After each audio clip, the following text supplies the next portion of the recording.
Welcome to Cooperative Vermont. I'm Matthew Cropp. And I'm Eric Davis. And we're coming to you from BCAM Studios this Wednesday, June 18th, 2014.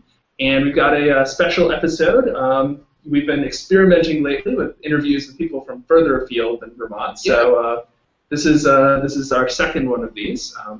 We have Mike Beall, who is the head of the National Cooperative Business Association, who's joining us via Google Hangout. Welcome, Mike. So, Mike, do you want to give us a little background on what NCBA is and what it does?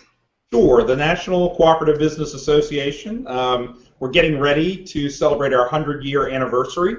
Coming up here in 2016, we're one of the oldest trade associations. And we started out our life as the Cooperative League of the USA, and that's CLUSA. So if you've heard that CLUSA name in the NCBA CLUSA, that's where we started. That was the name we operated under for many years.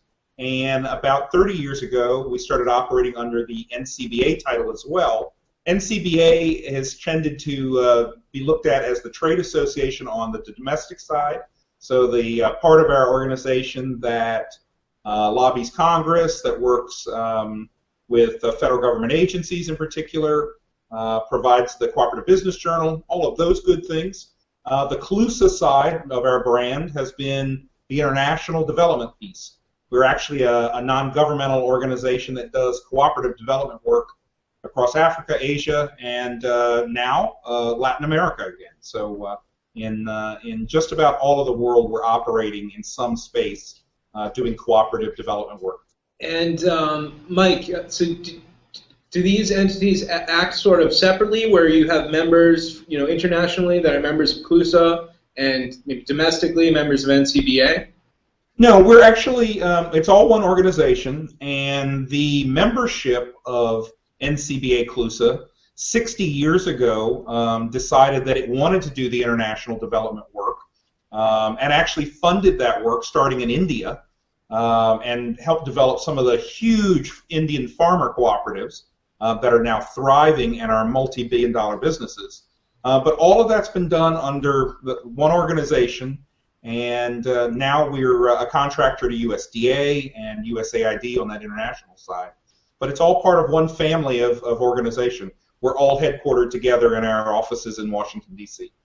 And how did you get involved in both kind of this particular kind of form of cooperative movement work, and what's your background in the cooperative movement in general? I was born a child of two credit union people. In 1959, my mother started work as a teller at the U.S. Department of Agriculture Credit Union here in Washington, D.C. About a year and a half later, my dad joined the staff of the credit union, and they dated in secret as co-workers. Got married, and my dad ran the NASA Space Agency Credit Union for 30 years here in the city. My mother worked a number of different credit union jobs, including at NASA. And so they raised us with members coming to our house. They raised us with sitting around the kitchen table with members, talking about their budgets. So that's how I grew up as a kid. I went to college and law school, and came out and went to work at a credit union myself, and never thought that much about other types of cooperatives until probably in the last 10 years in particular of my career.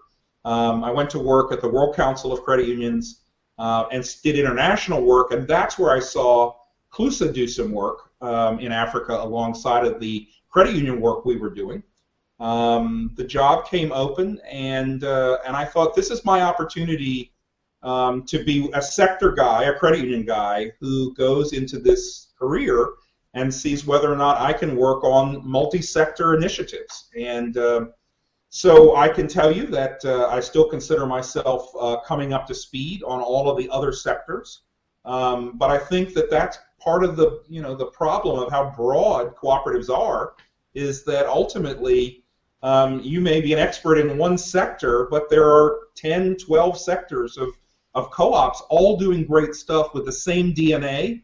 And I would say in my 2-year stint now, that's the big lesson for me, is how do we get everybody thinking about all of these organizations with the same DNA that do different things and have different things that they're going after all at the same time. It's pretty challenging. I mean, coming from the credit union side, there must be kind of some interesting pieces to that, because I feel like the nature of the credit union movement's relationship to the kind of other sectors has always been kind of a back and forth, where there's been times when there's been close relationships, and there's been times when the credit union movement is more kept to itself. Yep. How do you see the relationship between the credit unions, where you kind of come from, and the larger cooperative movement? It's funny because people ask me all the time, explain credit unions, and where they're a strange breed. But you know what? I think all the sectors have those sort of unique features. Credit unions were formed in the 20s and 30s around the same time as electric co-ops and some of the first wave of other types of co-ops in the U.S. What I would tell you is I think that they're very focused at their memberships, and like with each of the sectors, I think as they've grown older, they have gotten so focused at their own members that it's hard to get lots of the sectors to look up over, to the side, to the left, to the right, and try to figure out how to work together. One of the big issues that I would say I've really seen from or heard from a lot of other non-credit union sector co-ops is the big issue is financing. How do we get enough financing for co-op development? And I'm sitting here saying, gosh, credit unions are right here. I think it is speaking some of the language. There is a language to credit unions that's grown through regulation, through changing, to a very diverse product line, and also to try to mitigate risk. And we have to try to bridge those gaps, and that's some of the work that we're doing, is really trying to get credit unions enthused with how do they take up with cooperatives, and getting cooperatives to talk finance in a way that helps them open the doors for credit unions. It is a big challenge. That's a really interesting perspective, and you're right. There's this dichotomy, and there's all these co-ops that need financing, and then we have these sector of co-ops that have capital. Where do you see there being challenges in terms of regulatory barriers or opportunities into sort of getting more of that capital to flow into other co-op sectors? Well, I think from a credit union standpoint, that doing business lending in particular is fairly unique to a certain sector inside of credit unions. So it tends to be larger credit unions. I think that approach of that product has been one to really be to help their own members who have small businesses, and that's been the focus. So when a co-op walks in the door and says, we want your help too, I think credit unions' first approach has been to try to get these business loans into the hands of the folks that have been banking with the credit union for 20 or 30 years as a consumer. So when other co-ops, come through the door and can't quite get the secret handshake, I think it really is because the credit unions have stuck so closely to their own membership. I do think it's really important to recognize that in some ways the regulatory structure has been also to question how are co-ops structured. The funny thing is when an NCBA examiner starts looking at what a credit union is doing, one of the first things it will look at is some of the other regulatory structures, and the Small Business Administration has this kind of block on how to on whether or not it will lend to co-ops, and one of the things it looks at is trying to get 20% of the membership to sign on personally. And I think examiners at credit unions run into that same. They Google it, they figure all this stuff out, and before you know it, we've got kind of a stigma built that really shouldn't be there, and we've got to break some more of that down. That's one of the projects we're working on right now at NCBA CLUSA, is trying to get government agencies talking to each other about what a co-op is and better understanding of it, and how they can actually utilize co-ops to get economic development done. And part of the Farm Bill has some language there. USDA is the lead agency in this, and I just came from meetings this week where the USDA is going to take this role of trying to work with government agencies. NCUA is one of them to try to get us moving. USDA is, in the Farm Bill language that passed, is the lead agency. They know co-ops better than anybody else, and their job is to spearhead bringing all of the government agencies together and forming a task force on co-ops. So we're going to utilize that task force to really solve problems that co-ops are having at various government agencies. The one of which is the SBA issue. Another example is FEMA not really having a good plan for how to help housing co-ops and their members when disaster strikes. They can figure out what to do for homeowners. They can figure out what to do for people that own or are renting apartments or own a condo, but they can't quite figure out how to help folks that live in a housing co-op. And we want to get that unstuck so that it doesn't happen again like happened in Hurricane Sandy. So having that language included in the Farm Bill, Mike, that must have taken a lot of advocacy on behalf of NCBA. Can you tell us a little bit about sort of that advocacy work that NCBA does for co-ops? Yeah, you know what? It wasn't as hard as you think. We worked with several members of Congress who helped us write the language and help it get inserted at the right time.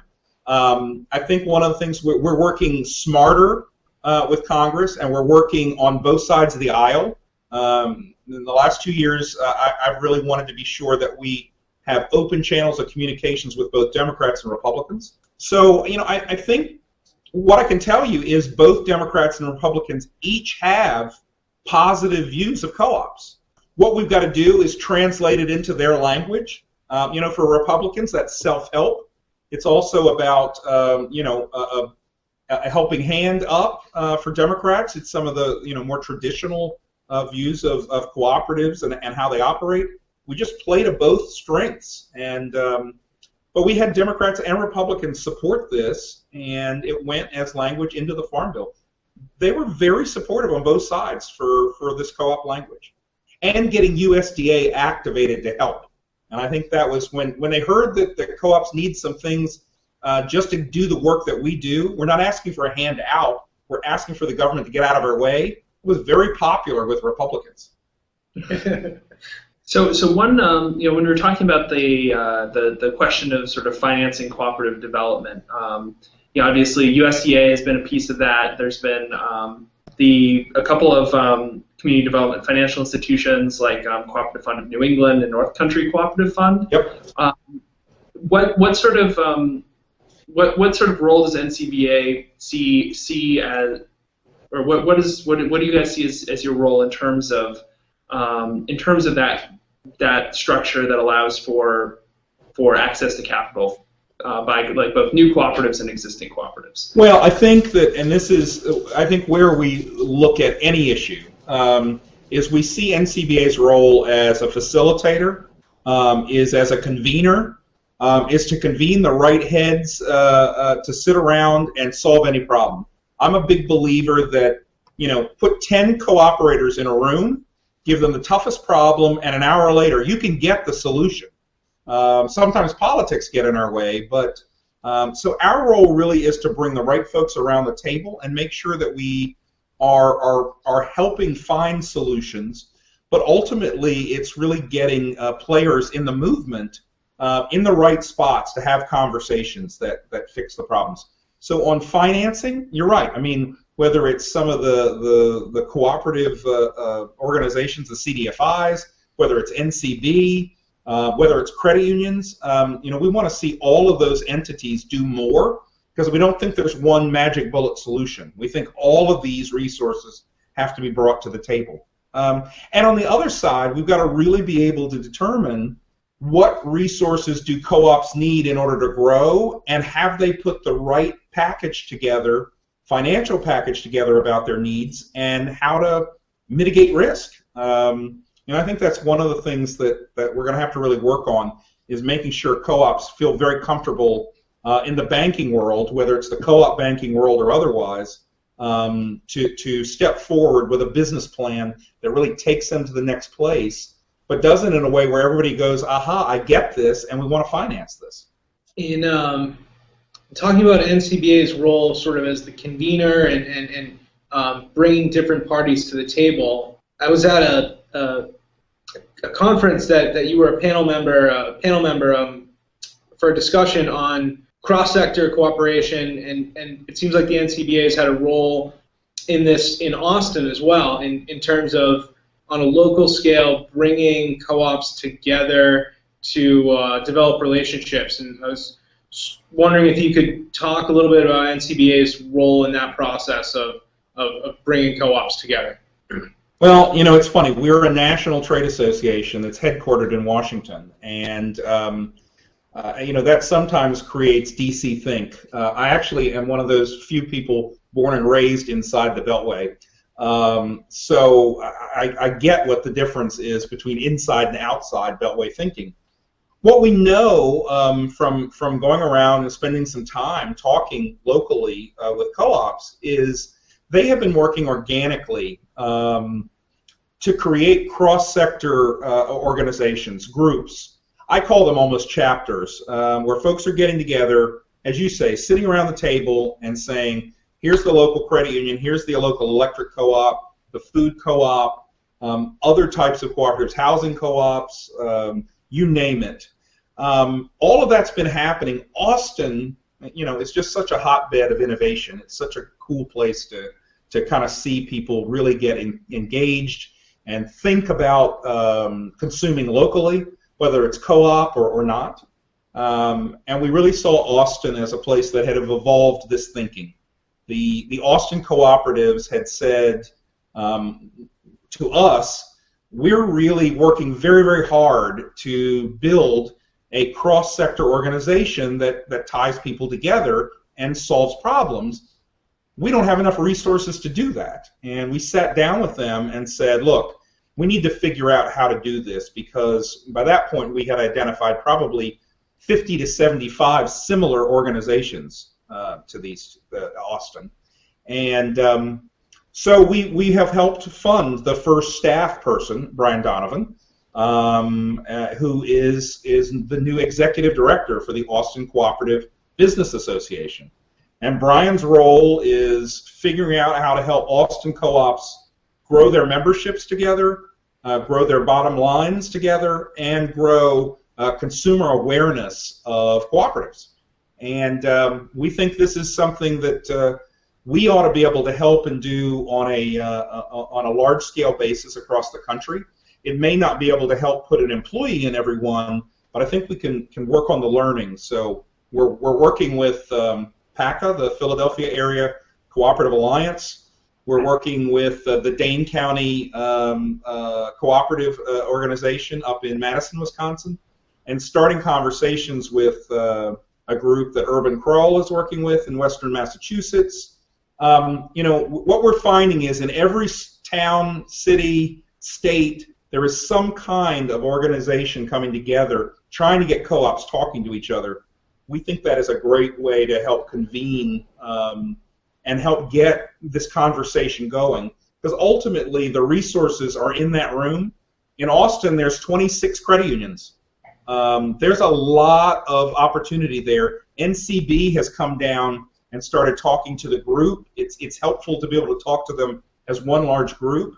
So we really think we've got something, you know, started that we need to help flourish and get bigger and get one in most major cities across the country.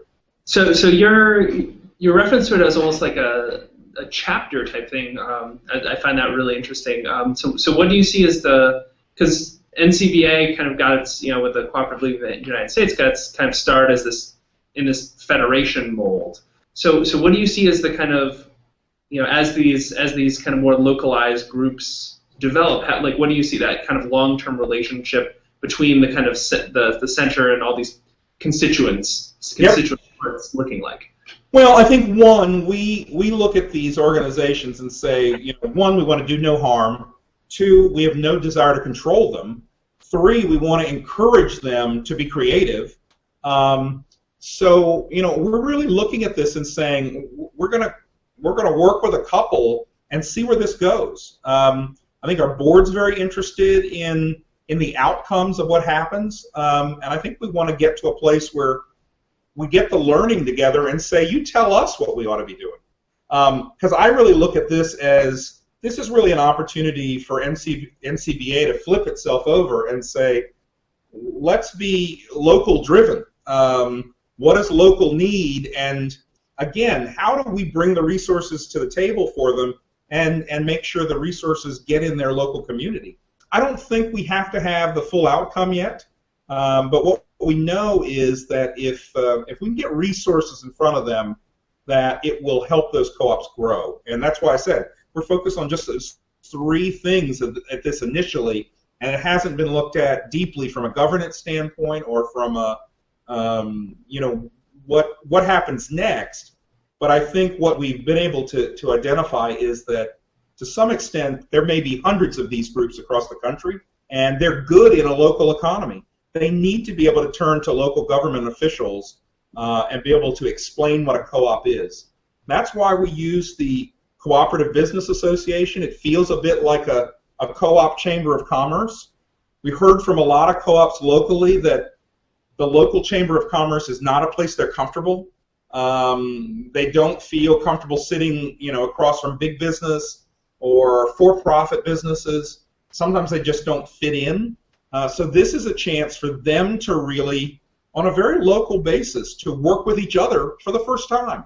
It's crazy that co-ops are not working together locally, but I can tell you some of the places when we're now doing as well co-op talks, which are kind of town hall meetings, and when I can fly to a state and find that the head of the credit union association doesn't really know the head of the electric co-op association, who doesn't know the head of the co-op trade association, or the farmers, the ag folks. That's when you realize how set out in our sectors we are, and we've got to break out of that mold. So really, it's introducing this.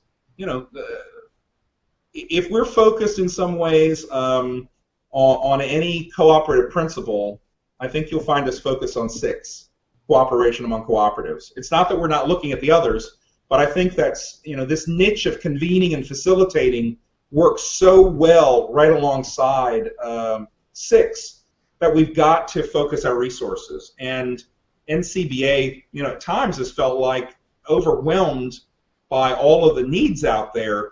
We're trying to hone what we can be effective in working on. And so convening, facilitating 6 just has been the natural link for us. So moving kind of the perspective, looking at the local level to, going from a microscope to a telescope. Yeah. What's you just got back from a trip doing some development education work in Africa. Can you talk a little bit about the sort of international scope of the work that NCBA CLUSA does? Absolutely. I think you find us doing a couple of different things really well. One, internationally, we are amazing community organizers. So we've been very effective working with farmers in agricultural communities. And so Senegal is a place where we have a big project. We're working with 500,000 smallholder farmers there, doing a couple of things. One, co-ops there have a really bad reputation, as in most places in developing countries.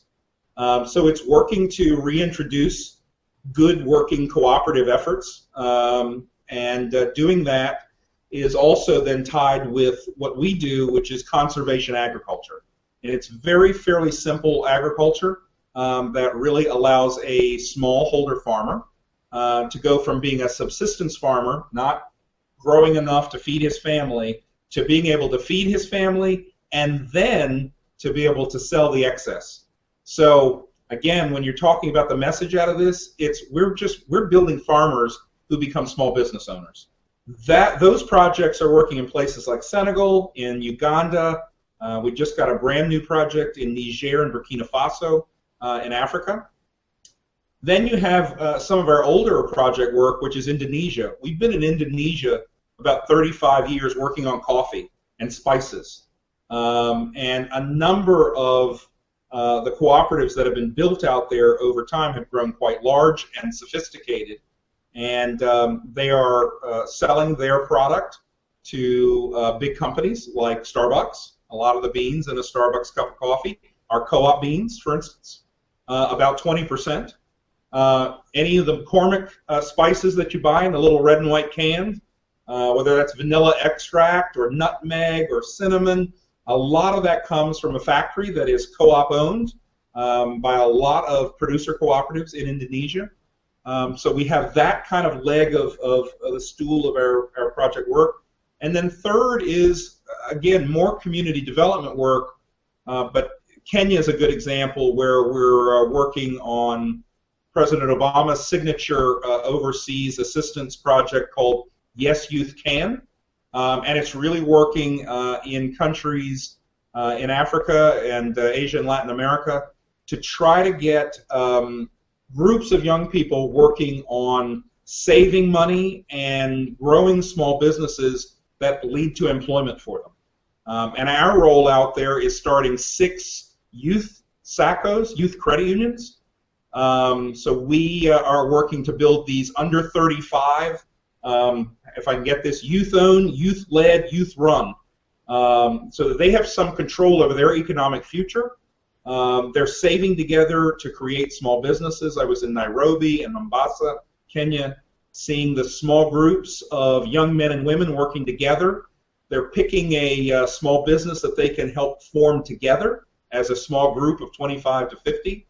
And then they're continuing to save small amounts of money to lend out to each other and to create their own individual small businesses. So all of this kind of work is what we do internationally, and it's some amazing stuff, and I think we've done a terrible job of telling the people about it. So that's been one of the things that we're really ramping up on, is being able to tell the story of what NCBA CLUSA is doing on the international side as much as we do on our domestic operations. So one thing you mentioned in there that I think would be interesting to hear a little bit more about is that kind of the rebuilding the reputation of cooperatives. Yes. In the global south. The representatives of the FAT came to Burlington last year, and I spoke with one of the guys in the credit unions, and he just kind of talked about how in Mexico and a lot of Latin America, for instance, credit unions had developed had some corruption and developed some negative reputations, and his federation had been working kind of hard to sort of repair that with sort of the credit unions that were part of it. So can you sort of talk a little bit on sort of the whole global perspective as to what is it that undermined that reputation, and what does the work of rebuilding that look like? Well, I think in some instances you've had government intervention into cooperatives. So I'll use Senegal as an example. The agricultural cooperatives there over the past 30 years saw government kind of reach in from the side and start to kind of take over the cooperatives and use them as a tool. Folks lost their trust for the cooperative. They started feeling as though the cooperative wasn't owned by them, and it wasn't doing things that helped them. So this government intervention piece to it is, from a democracy standpoint, is taking the co-op name and reviving it with the co-op principles and saying, if you're going to come back together, farmers, you need to overcome your fear of the term co-op. Frankly, in some places, like in Senegal, we didn't lead with a co-op name. We didn't lead with calling it a cooperative. It was a farmer-producer organization. And so, if you don't hear it called a cooperative, but it looks like a duck and quacks like a duck, we were getting around the reputation by kind of calling things something else and slowly bringing that co-op name back into it, as they understood that they had a co-op and they were in control of it. You're right also that, good financial stewardship is really important. So, all of our farmers in our ag projects, for instance, and I love this being a credit union guy, they all are working on really ledger cards. They're working on cards that really lay out their small business, and all of that is bringing financial stability back into the co-op, so that when we're not working there, these organizations continue on. But you're right. I mean, this is where organizations failed their members, and we've got to kind of walk our way around getting to fix those. Whether it's the SACCO movement, the credit union movement in Kenya has come a long way in the last 10 years. It's been by adopting American-looking regulatory structure because, frankly, it was kind of without structure. We complain about regulatory structure in the U.S. as being too heavy. In many cases, in developing countries, it's too light, and by being too light, it's non-existent.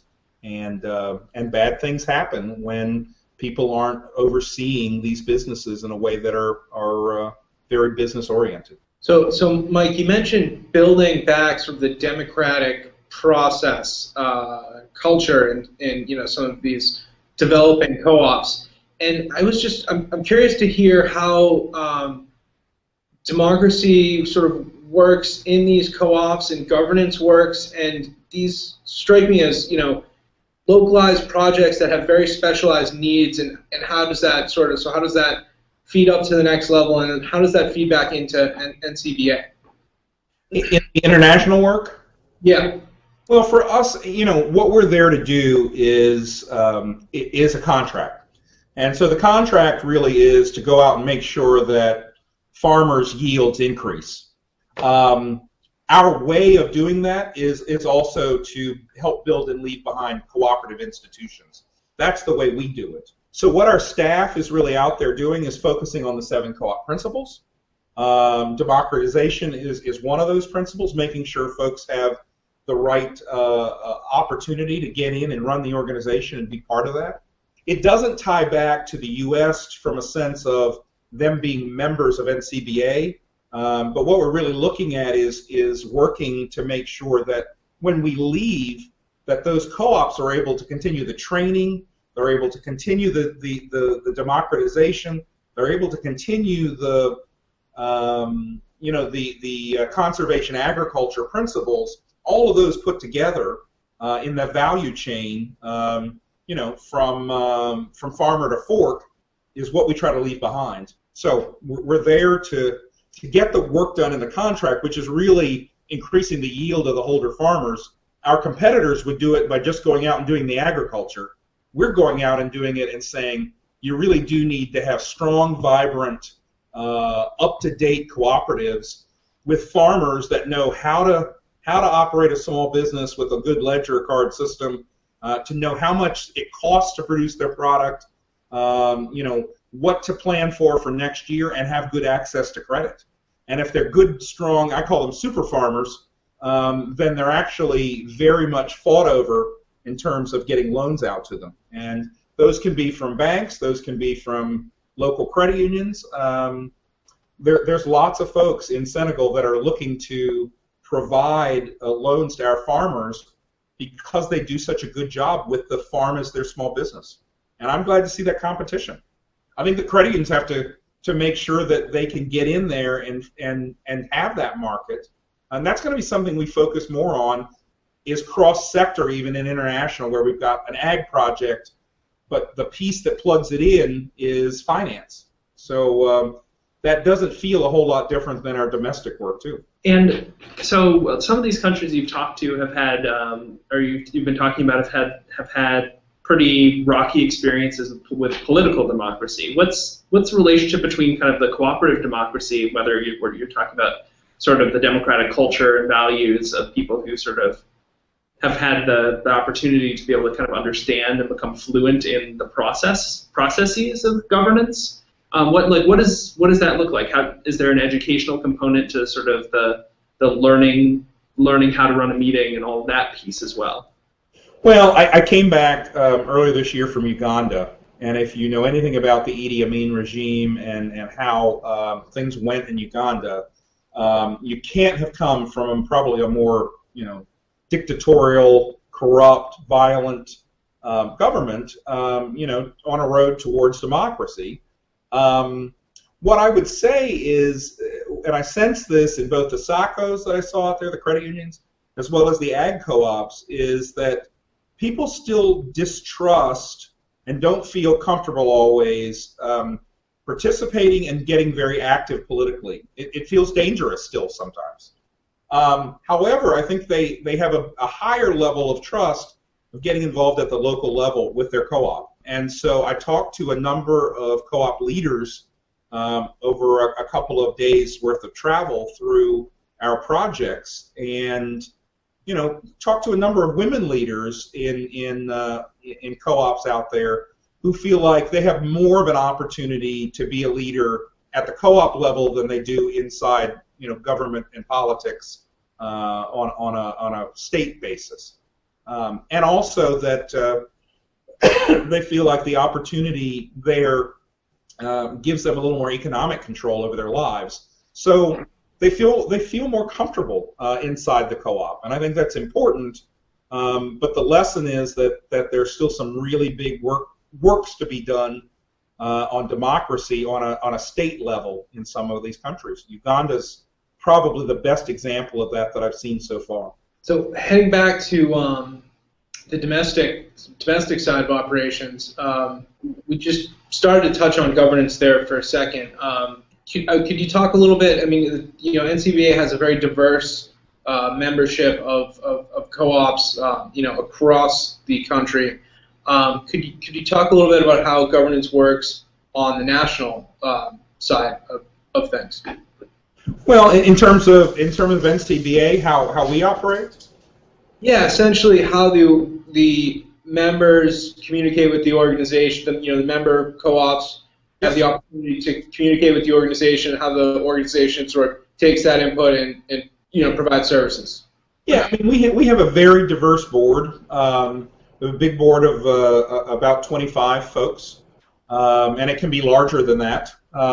25 is a large board of directors. So, we've got a lot of opportunity to have input that way. But I think there's a governance way for input, and I would say there's also the traditional trade association membership way. So one of the things that we are doing are these co-op talks, which is going out and literally opening up a town hall meeting of discussion, which is both feedback of where folks want to go with their cooperative and cooperative development. It's also what they want from us as a trade association, and it's very much sometimes a reminder of what they didn't get in the past and what they want in the future.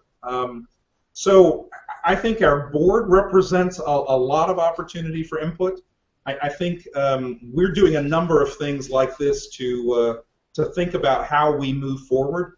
I would love to see us get more involved in sort of electronic town hall and perhaps an electronic annual meeting to be able to get more people to the table and get them involved. Not everyone can fly to wherever we're holding our annual meeting. So with technology being what it is, how do we use that to shape what happens next? So watch for it. I mean, I think we're one of the things we're doing next year is moving our annual meeting back to what I call Co-op Week, the week in May, when a lot of folks get together in D.C., right around the Hall of Fame. It used to be there. We moved it away. I think we want to move it back there. We also want to use that week in May as an opportunity to really work at a full-fledged co-op Hike the Hill, where co-op leaders all go at the same time cross-sector and talk about who we are and what we do. I think that's a convening that we really want to work on. So we're working towards that for next May. And I would tell you this, it's interesting that I think democracy is one of those issues right now that all co-ops are struggling with. They're trying to figure out how to do it right. I don't think there's one way to do it right. We're doing a lot of listening on the issue to hear what some sectors think is the way to go. Others think differently. I think what we want to keep doing, though, is bringing folks around the table and saying, let's talk about this. We have these near mutuals, whether it's some of the healthcare co-ops, and that term co-op means not exactly the definition of what a cooperative is. Stand up in Vermont. Yeah, so these are big issues. I would say what we're trying to do is listen, in a 360 direction, and make sure that we're convening and we're doing some of the things that folks have wanted us to do. I would say it's a rebuilding. We are challenged for resources as well. We're a national organization. The domestic side of our workforce is about 15 people. That's a lot of territory to cover. With a small group of people, Pat Sterner does an amazing job. And you know what? I think that I hope that's the reputation we're gaining, is that we're out of our offices in Washington, meeting with folks, learning, and trying to move various issues forward, because we don't think sitting inside our office building is the way to learn things. I like the Cooperative Business Association approach that we've taken, because I really do think I learn more when I sit in a local meeting and I see co-op leaders interact and I listen for what their issues are. That is where I start furiously taking notes, because I think that's the place where a lot of the development issues are really under a lamp and getting a workout. I think we're just about out of time in the studio here, but are there any things that are kind of on the immediate radar for NCBA that you feel like people should be kind of watching out for? You mentioned this kind of potential hike the hill, kind of building towards that today. What else is kind of on the radar in the near future? I think I think the other thing is to look out for I think more convenings around certain issues. I think convenings of academics. We've been working with groups of folks, co-op lawyers, who are talking about getting together. That's going to be another group that I think you'll see kind of coming up. And the Quebec Summit. I think one of the things that we need to get out in front of folks is we need folks to attend the co-op, the Quebec Summit, to get involved on that level. We're going to be doing a full day of inviting folks in to talk about U.S. cooperative issues there. So watch for that. Our website has become a good place to get more information out. The CBJ is now electronic. We're emailing that to 7,000 people. So I think we're finally, getting a broader connection piece. Facebook. If you're on Facebook and you're looking for what's going on at NCBA, oftentimes you end up with me taking pictures in places like Kenya, in places like Austin, and posting what's going on. I like to be interactive that way, and you're getting my perspective on it. I want to be very much connected to the membership. So I'm only an email, a text, a Facebook posting away from whatever our membership wants to talk about. Awesome. Well, thank you so much for taking the time tonight to have this conversation. And I'm aiming to make it to Quebec, so hopefully I'll get to see you in person then, if not before. Absolutely. We're looking forward for you to come. So you guys keep doing good work in Vermont. I know that you guys are working on your own effort there to be local and to create that cross-sector group. And you've got some great folks in that area. So good luck with that work. Thanks much. Thanks a lot, Mike. Here, thank you.